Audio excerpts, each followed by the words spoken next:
On this dark and chilly night in these New York streets, Oh we're Lord, going to get into the first Diddy doc. might need some holy oil walking down these streets.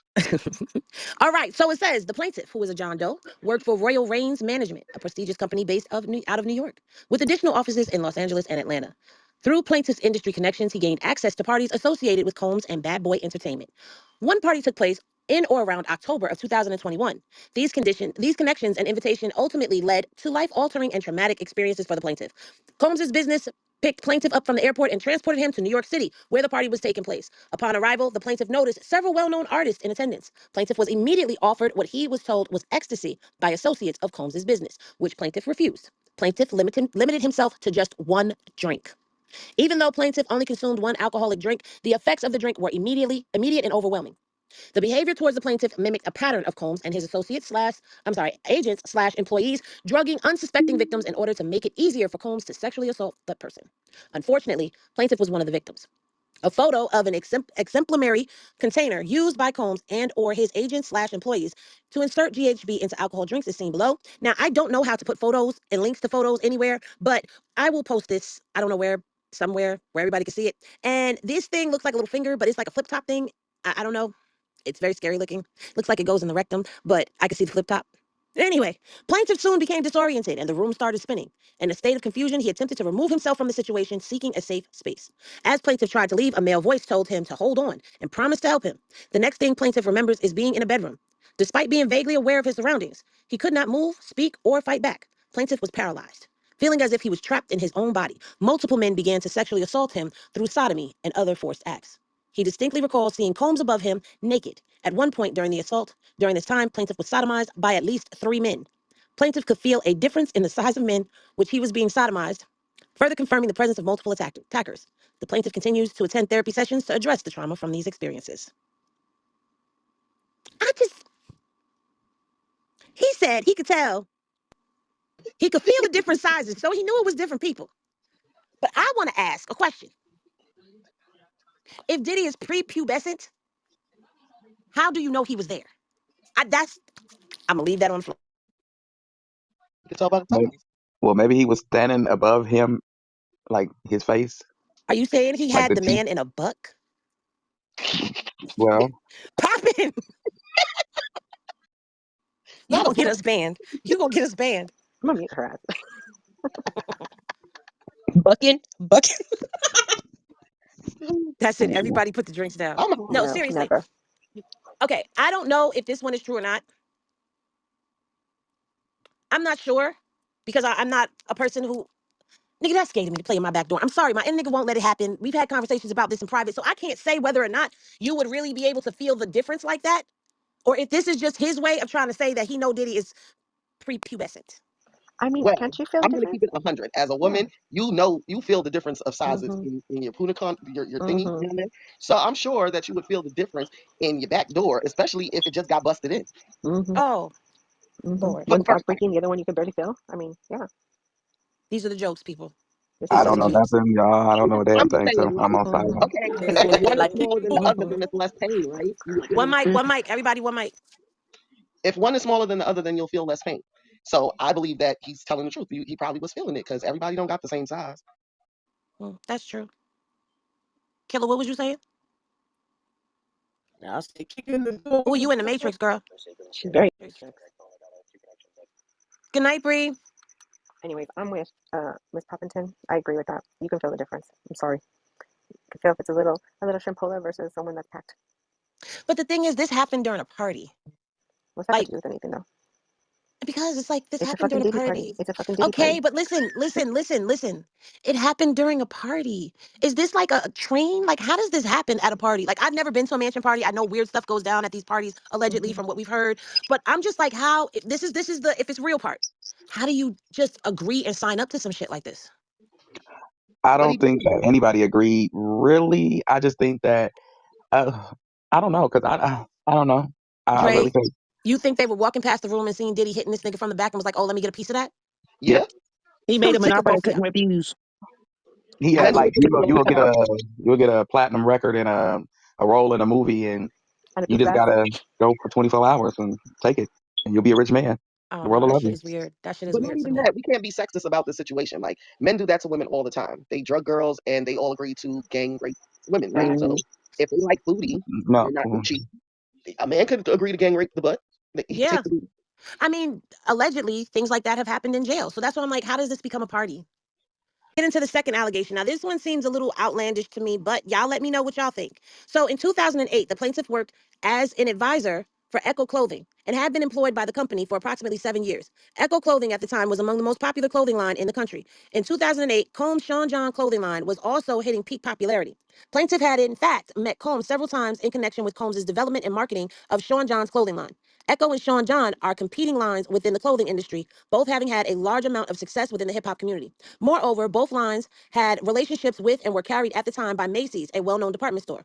In or around May 2008, Plaintiff was in the stockroom at Macy's flagship store at Herald Square in Manhattan when Combs and three of his bodyguards entered the stockroom. Plaintiff came upon Combs and his bodyguards at a T junction in the stockroom, where Plaintiff had very little room to maneuver. Combs was flanked by two large bodyguards to the left and one large bodyguard to the right. Immediately after turning the corner in the stockroom, Plaintiff was hit hard at the base of his neck, possibly with a pistol. The blow forced Plaintiff to his hands and knees.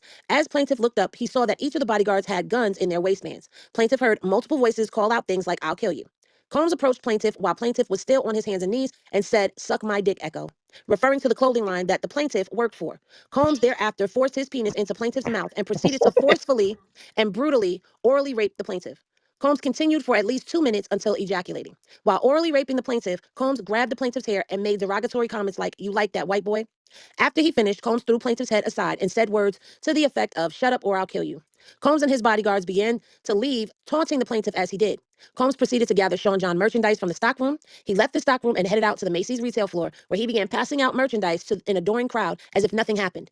In shock and traumatized, plaintiff gathered himself and went to Macy's security to report the assault. By the time Combs and his bodyguards had left the store, plaintiff was told that someone would speak with him, but no one ever did. Shortly thereafter, Macy's stopped letting the plaintiff into the flagship Herald Square store. Approximately 3 weeks later, Macy's CEO pressured Echo executives to fire the plaintiff because Macy's had just signed a multi-million-dollar deal with Sean John Clothing. Echo thereafter terminated plaintiff from employment, and the plaintiff was told he could no longer. Hold on 1 second, y'all.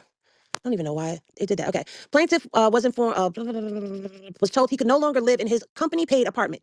Plaintiff is informed and believes that the report of the assault was destroyed or otherwise purged from Macy's records, and no action was ever taken as a result of the report. Plaintiff ultimately had to move out of New York. Plaintiff still fears for his life as a result of the incident and the threats made against him on that day, including the fact that plaintiff was known to Combs by way of his work with rival company Echo. Now, what say you? I believe it. That sounds real Ray J-ish. I'm gonna send my Guilty. goons to rape you. I He believe didn't it. bite it off. I don't know if I believe it.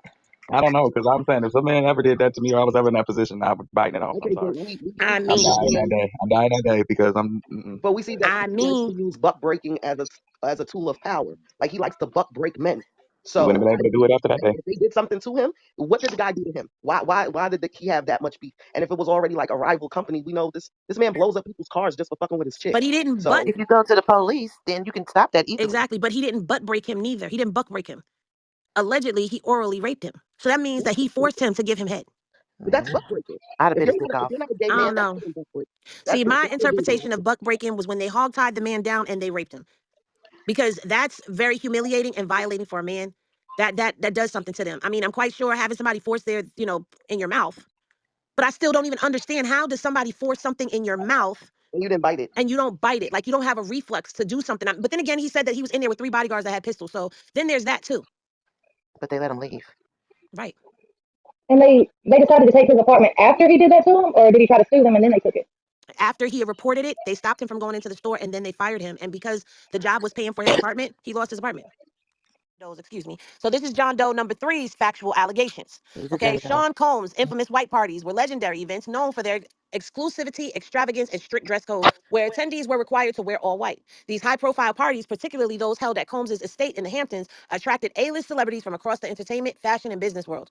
The events were lavishly decorated, featured live music performances, and boasted top-tier food and beverages. The atmosphere at these parties was one of opulence and luxury, often making headlines for their celebrity guest list, over-the-top entertainment, and the stunning aesthetics of the event.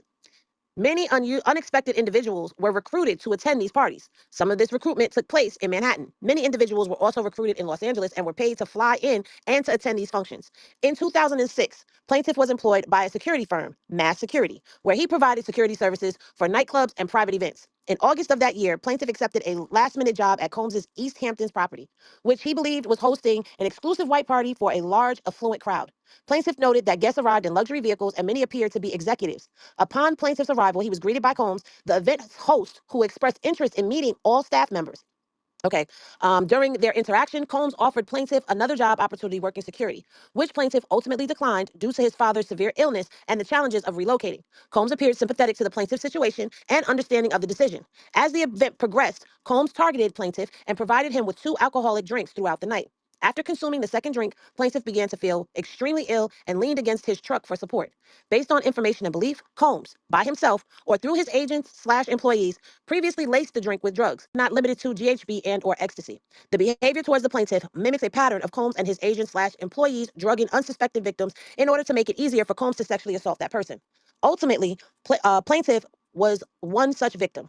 A photograph of an exemplary container used by Combs and or his agents/employees to insert GHB into alcohol is seen below. It's the same picture as before.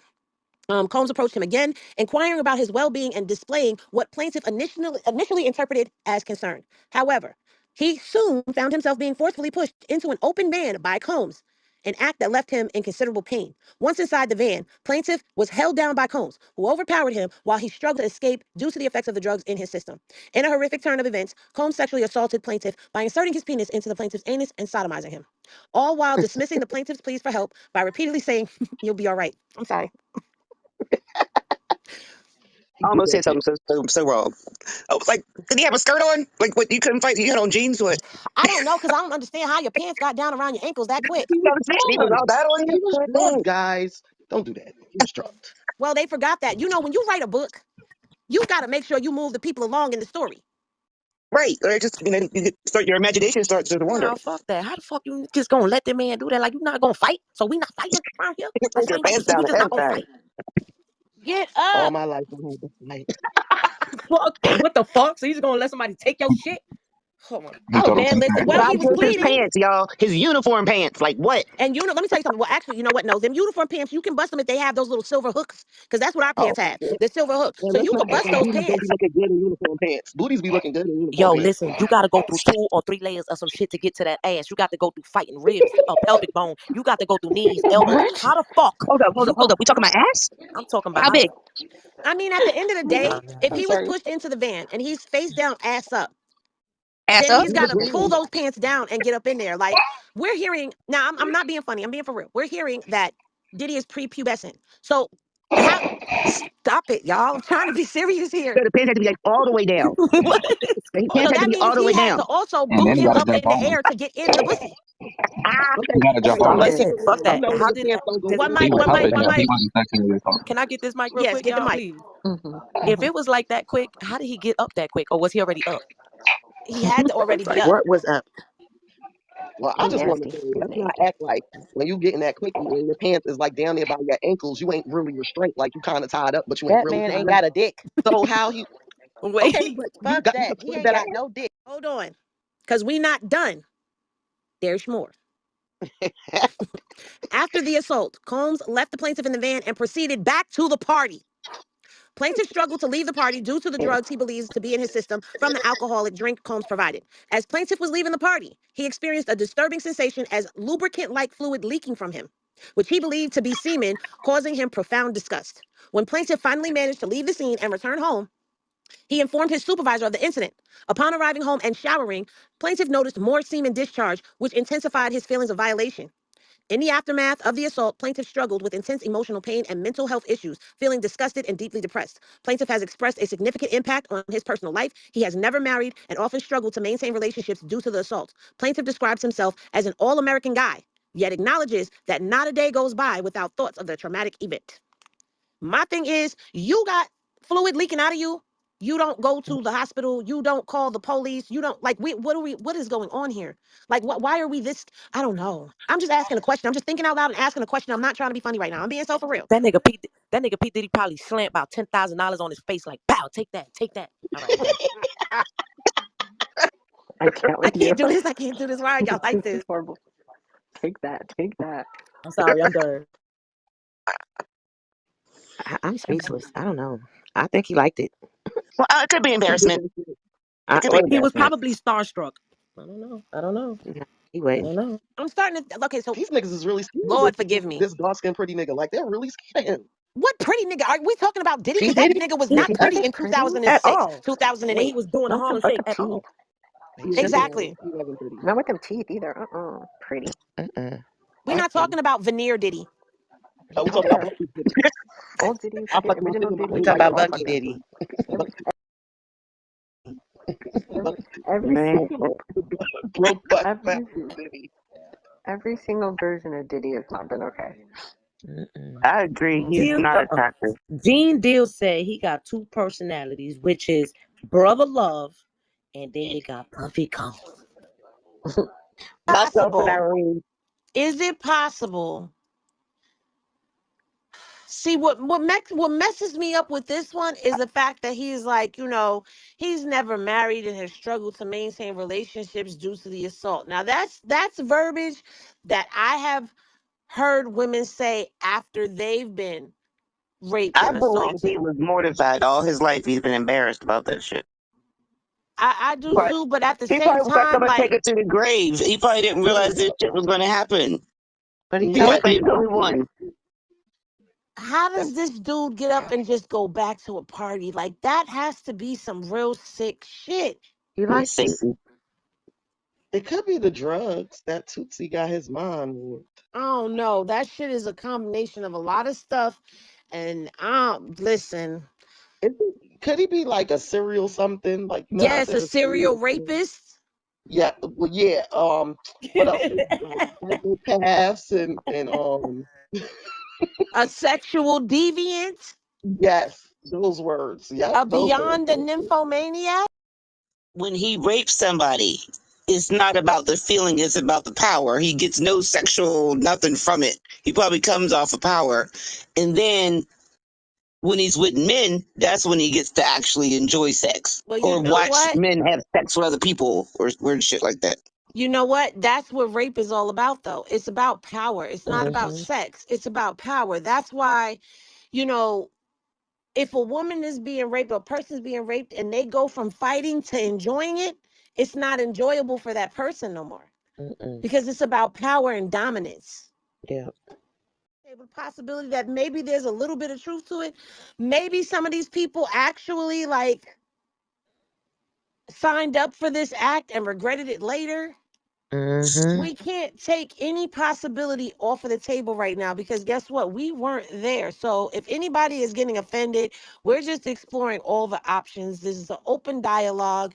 People are going to have their opinions and feel how they feel. So if you get offended, you know, apologies in advance, but this is a think tank. This is We a can't panel where we apologize. going to talk. They putting their ass out there, Henny. No, They no, I'm putting their talking art about the out people that are downstairs, Dang. down in the dungeon, and Yeah, sorry in anybody the alley. listening. That's what we talking about. We ain't talking about the people who are making these allegations because you putting it out there, and freedom of information makes right, this public. right. So, all right. So, in or around June 1995, plaintiff attended a promotional party at Elks Plaza in New York City for a music video, "One More Chance" by Biggie Smalls. Uh-oh. Was it the remix or the regular? Why? No. I was Okay, 14. so, I all just right. turned 14. The event was So, packed with high profile guests. While plaintiff was dancing with friends, Combs approached her and asked to speak with her privately. Expecting an innocent conversation, plaintiff agreed to follow him. Oh, shit. Here we go. Once alone in the bathroom, the bathroom, Combs unexpectedly began kissing the plaintiff. Feeling uncomfortable and confused, the plaintiff asked him to slow down, believing they were there to talk. S- Slow down, not Never mind. Shut up. Instead, Combs advanced aggressively.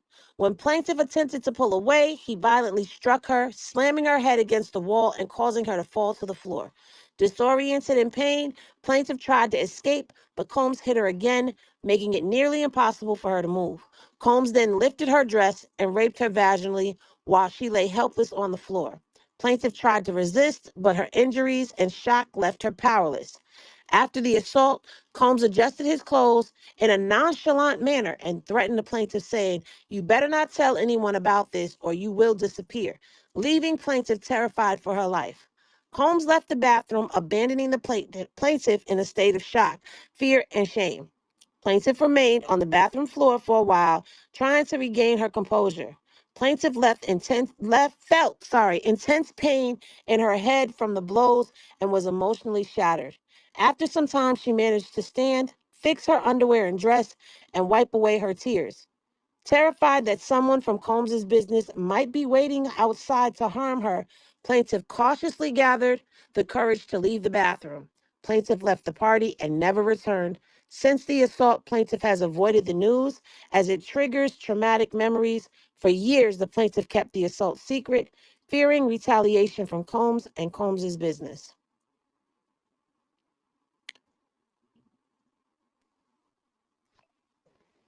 Now you see the difference?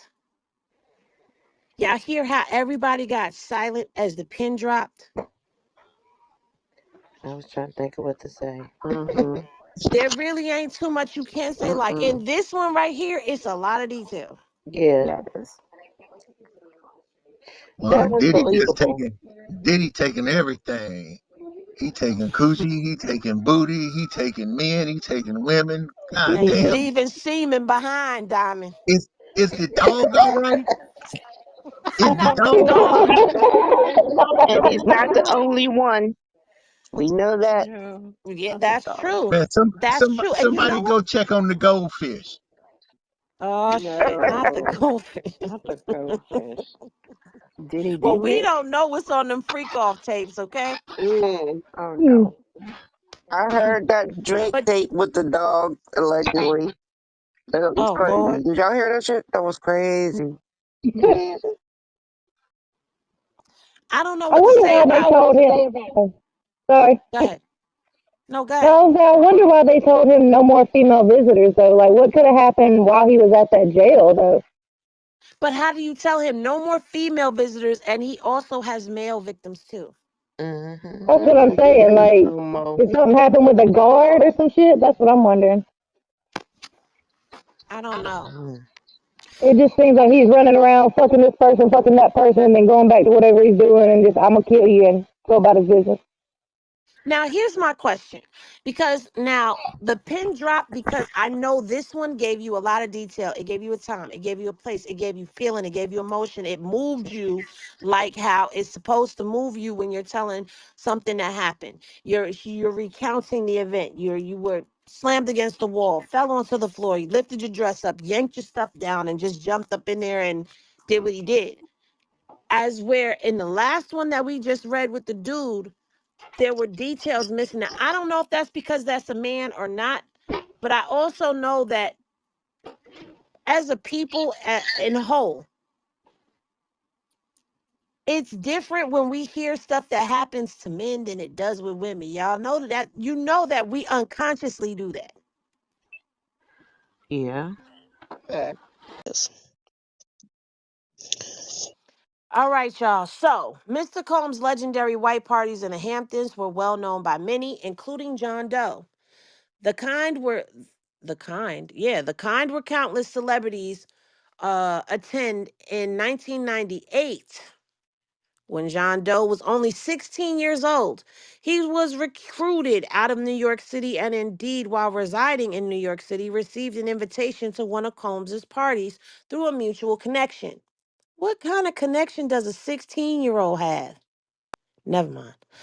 When he received the invitation, he felt like he finally had the opportunity to rub shoulders with the who's who in the industry. He thought it could be his chance to break into the music industry. Others from New York City received such invitation to go to the Hamptons for the party. Indeed, many of those at the party were in fact New Yorkers. The party took place at Combs's mansion in the Hamptons. As John Doe entered, he spotted countless celebrities and A-listers who for who formed the music and entertainment industry. He recognized faces he had seen on TV and on the big screen. As John Doe made his way through the crowd towards the restroom, he unexpectedly bumped into Combs. Shocked, John Doe found himself face to face with Combs, a titan in the music industry, standing right in front of him at his own party. Doe took a picture with Combs in the 1998 party. Combs took an interest in John Doe and wanted to talk to him. Oh, Lord, another talk. They walked to a more private area near the portable restroom. Near the porta potties? Oh, near the portable restrooms brought in for the Nasty. party. There, John Doe told Combs he was a big fan of Combs and shared his dreams of becoming a star. Mm-mm-mm. Combs smiled, telling him he had potential and the look. When John Doe admitted his voice was not great, Combs assured him that it didn't matter.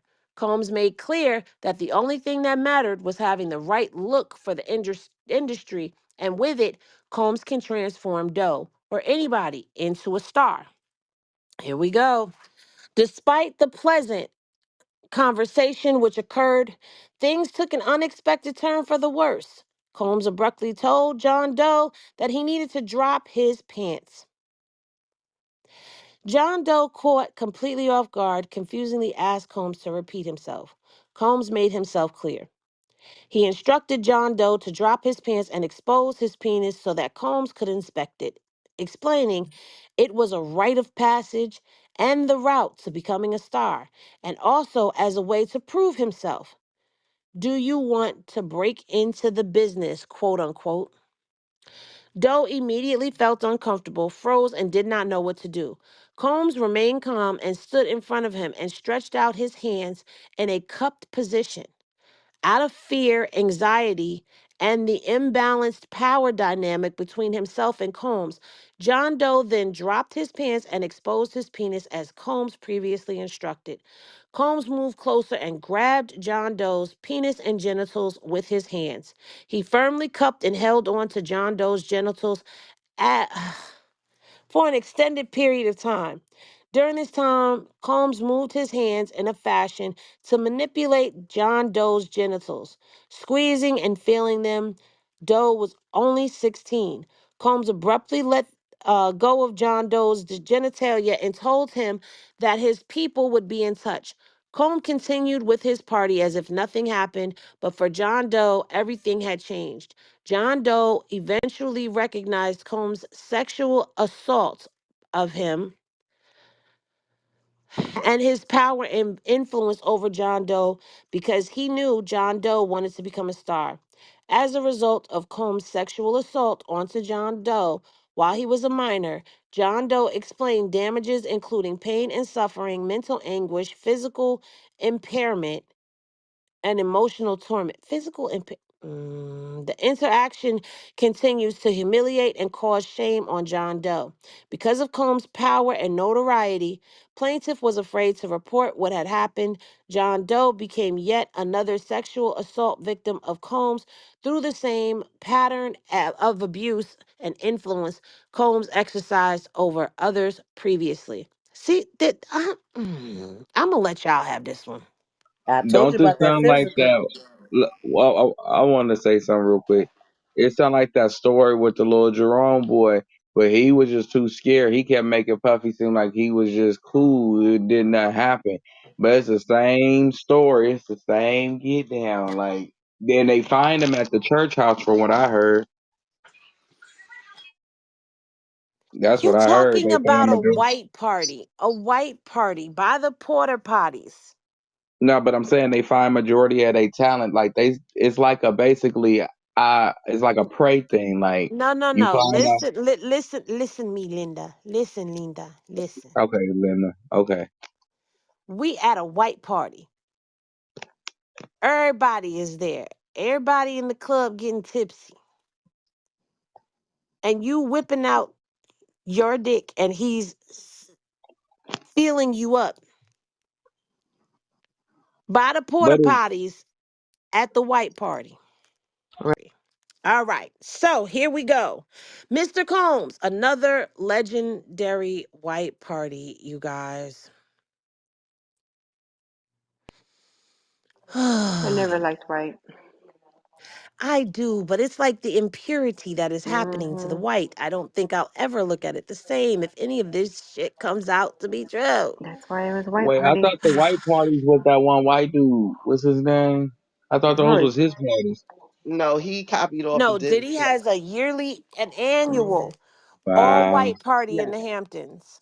yes, He and said you got white people copying you. It's time to stop your ass in their eyes. this is what I'm saying. They gave him his nigga wake up call. But let me throw on my tinfoil kufi real quick. So, you know, we believe in kind of that. We believe in all that spiritual stuff. And you think them white parties was like rituals? Probably All of this shit is a ritual. Absolutely. more than likely. All of it is. All of it is.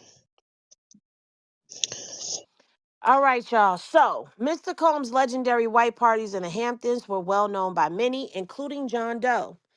The kind were the kind were countless celebrities attend in 1998 when John Doe was only 16 years old. He was recruited out of New York City and indeed while residing in New York City received an invitation to one of Combs's parties through a mutual connection. What kind of connection does a 16-year-old have? Never mind. When he received the invitation, he felt like he finally had the opportunity to rub shoulders with the who's who in the industry. He thought it could be his chance to break into the music industry. Others from New York City received such invitation to go to the Hamptons for the party. Indeed, many of those at the party were in fact New Yorkers.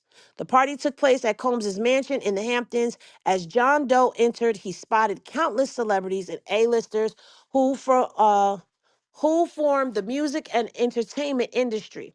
He recognized faces he had seen on TV and on the big screen.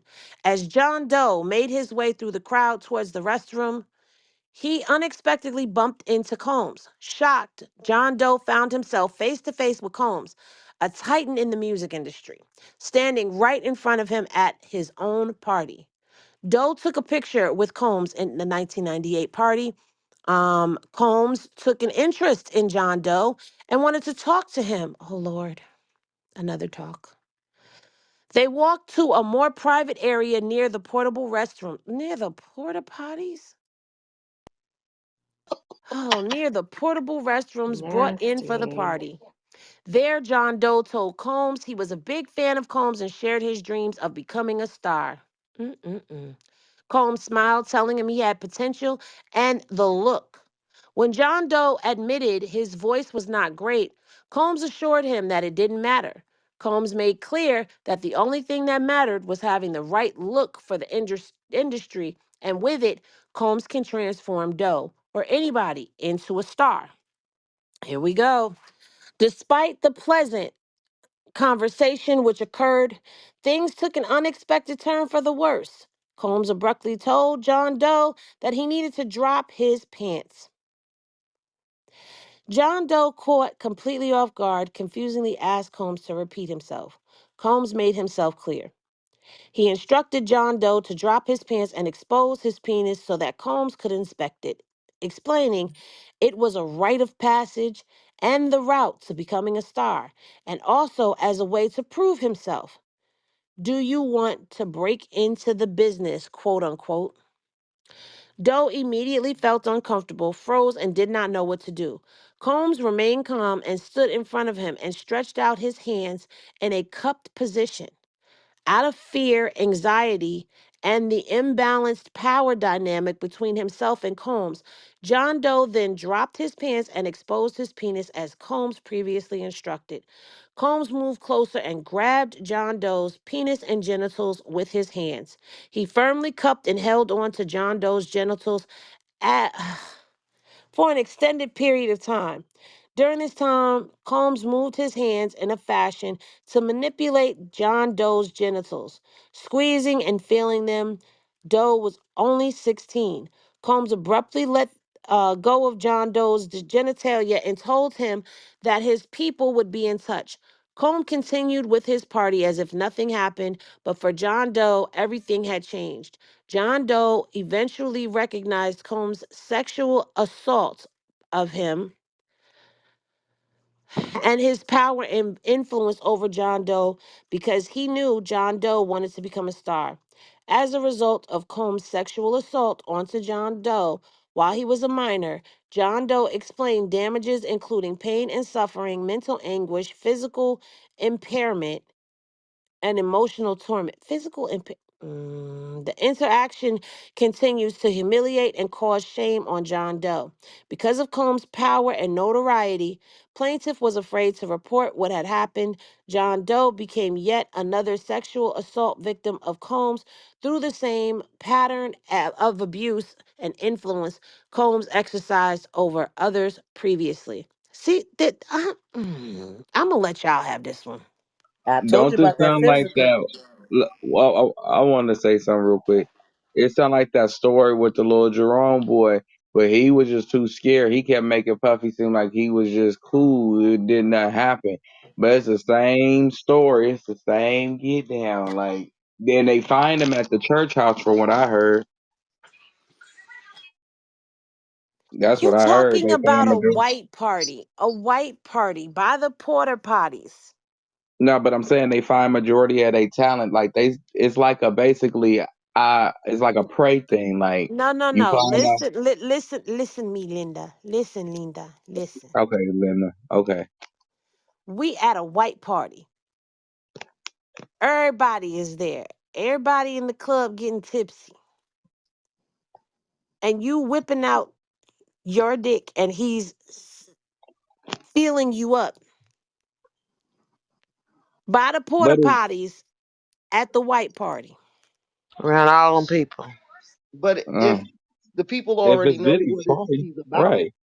that's what I'm saying. Like people already know what this man's about. People already know what happens at a certain time at these white parties. So No. Right. that Who I wants don't to think that sit would and be. look at that? That's a kid.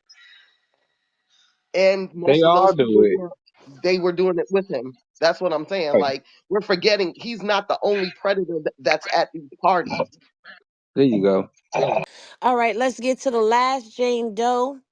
Now, the last Jane Doe says Combs and his staff regularly invited members of the public to events such as music video shoots, photo shoots, autograph signings in and around New York City. One such event took place in 2004 across the street from Jane Doe's college campus in Brooklyn, New York. Mm. Through Miss Doe's friends and Combs' accomplices and agents, Miss Doe received an invitation to Combs' photo shoot. She was 19 years old at the time. She was flattered and excited to receive such an invitation from an individual of Combs' celebrity status. Miss Doe accompanied her friends to an event and discovered that it was a photo shoot promoting the band. Hold on, pause. Flag on the play. Ms. Doe received an invitation to Combs' photo shoot.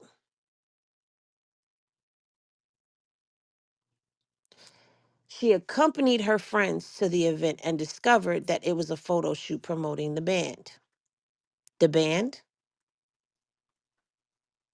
Oh, shit.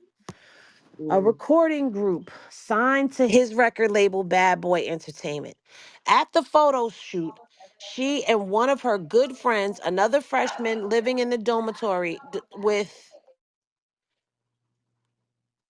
with Miss Doe, were eventually invited to an after party by Combs's business associates.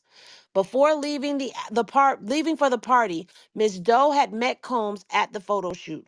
Combs told Miss Doe and her friends that they should come to his hotel first for a more exclusive party. Mm. Miss Doe and her friend agreed and were taken to a Manhattan area Marriott hotel by a member of Combs's entourage. Upon arriving at the hotel suite, Miss Doe noticed that there were a dozen people there having drinks and listening to music in a relaxed party environment. While attempting to mingle around the party, Miss Doe and her friends were suddenly grabbed and taken to a separate room off from the main party. Miss Doe believed the man taking them to be a security guard. So she went with him. But when she asked him where they were going, he simply told her, "You know what you're here for."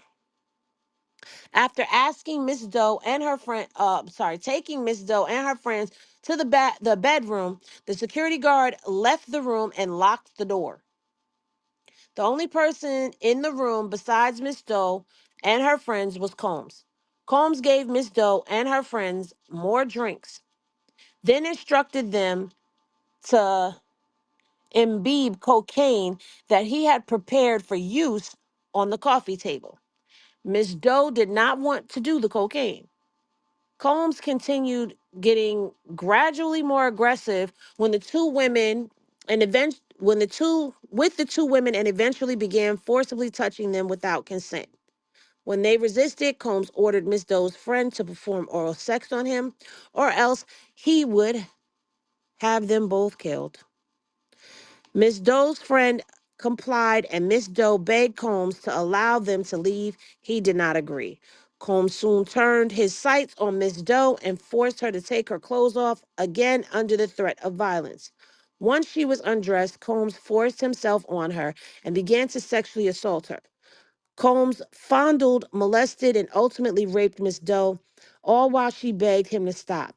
And likely due to Miss Doe's cries, the door opened and the security guard from earlier came in to ask if everything was all right. Miss Doe's friends took the opportunity to rush out the recently locked door. Miss Doe, however, could not move as Mr. Combs was still on top of her. Combs got off Miss Doe to talk to the security guard. He left the room but told Miss Doe to stay, otherwise she would be killed. After about hour and a half of sitting in the dark room by herself, another security guard came and told her she could leave.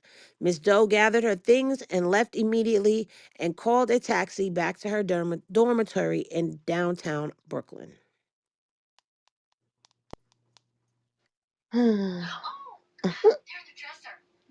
I didn't heard a lot of these stories how when they not the parties, the after parties after the shows, and I didn't heard a lot of stories about our people being raped. Women being raped after at these parties like that. So this doesn't surprise me. I actually believe it, but at the same time, it's like why y'all didn't jump them? But Thank they you. probably That's was what I was going to afraid. ask. Probably was afraid. I don't know how y'all grew up.